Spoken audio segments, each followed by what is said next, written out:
Hi, so I'm going to make an assumption and say that you're watching this video on an Android powered device. And according to statistical data available, there is a high chance that I'm right. But did you know that Android, which is the most widely used operating system in the world, is actually free? If so, how do you think a company like Google is profiting from it? If you have ever built a computer or bought a new laptop, you would have either paid for Windows to be bundled with it or bought a DOS system and ideally would have installed your legitimate copy of Windows. Now, either way, you had to pay Microsoft some money. Then why is a company like Google giving Android away for free? I mean, come on, giving things away out of the kindness of their hearts is not exactly what corporations do, right? So yes, Android is not exactly free. There is a price you pay, and how fair that price is depends upon your discretion. Before going into that, let's look back a little at the history of Android. A lot of people believe that Google came up with Android. Well, that's not really true. Rich Miner, Andy Rubin, and Nick Sears were the founders and developers of Android.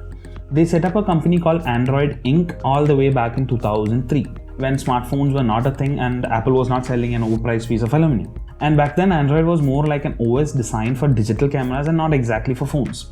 But as fate would have it, the team was running out of money, and to keep the company alive, they had to take financial help from an investor friend. In January 2005, Google got in touch and asked to meet the co-founders of Android. Even though the first meeting went well, it was the second meeting that changed the tech world. Android Inc. was acquired by Google for $50 million. Thus, the year 2005 pretty much went down in history as one of the most important years for smartphone market. But Google didn't acquire Android for the digital camera OS. During their second meeting, the team showed Larry Page and Sergey Brin a mobile OS prototype, which led to Google's acquisition of the company. The news only went public in August, even though the team considers July 11, 2005 as the official date. That's just some trivia for you. Now, why would a billion-dollar company buy a mobile OS for $50 million? So in the last quarter of 2005, Google had reported over $6.1 billion in revenue. In 2019, that became $113 billion. Why is this important? Well, you see, Google's primary source of income is ad revenue. We know that Google is the MVP when it comes to search engines. As of now, in 2020, roughly half of the world's population use the internet every day.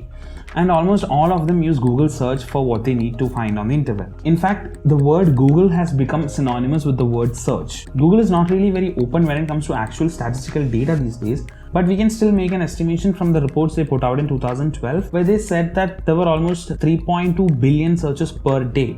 Now we know that internet has become more accessible thanks to companies like Jio. And if we have to go by SEO Tribunal's data, there are upwards of 5 billion Google searches done in a day. So what good is more searches to Google, and how does that link to Android? Like we mentioned before, Google's main revenue source is advertisement. If you take a look at this chart, you can see that Android has a huge market share. This means all these phones powered by Android also use Google search. This lets Google show ads to more people. Going back to the first statistics, chances are you're using an Android device. It most definitely came bundled with Google Chrome or some other browser, wherein if you asked a query, it would directly go to Google search. Changing this default search engine is actually a very easy step, but most of us won't bother with it. And also, why would we even want to? Because whenever we use Google to search for anything from cat videos to your favorite actor's age, you're shown a set of results curated by the Google's algorithm. The algorithm tries to get you the best results that match your query, and to be very frank, does the best job. But if you have ever noticed, it also shows you suggested websites and ads on the side. Advertisers pay Google for that space on the internet. As you can see from the data, the number of Google searches every day are more than the population of some countries. So you can imagine how all these advertising fees add up to a lot. Certain keywords are very competitive, and for those the advertisers go into a bid. A click may be worth anywhere between a few cents to hundreds of dollars. So you see, Google doesn't have to charge for Android to make money off of it.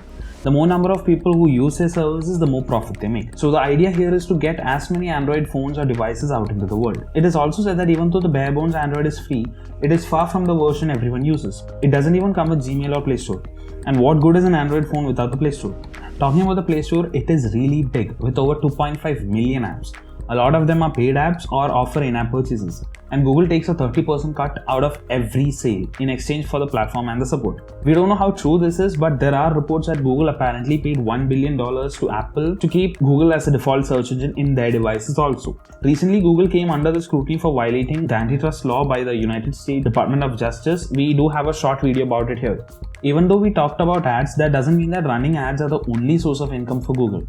They also sell hardware and get revenue from cloud-related businesses, just to mention a few. Whenever an Apple versus Android debate comes around, there is one argument that Apple fans use, that iOS is always more secure than Android.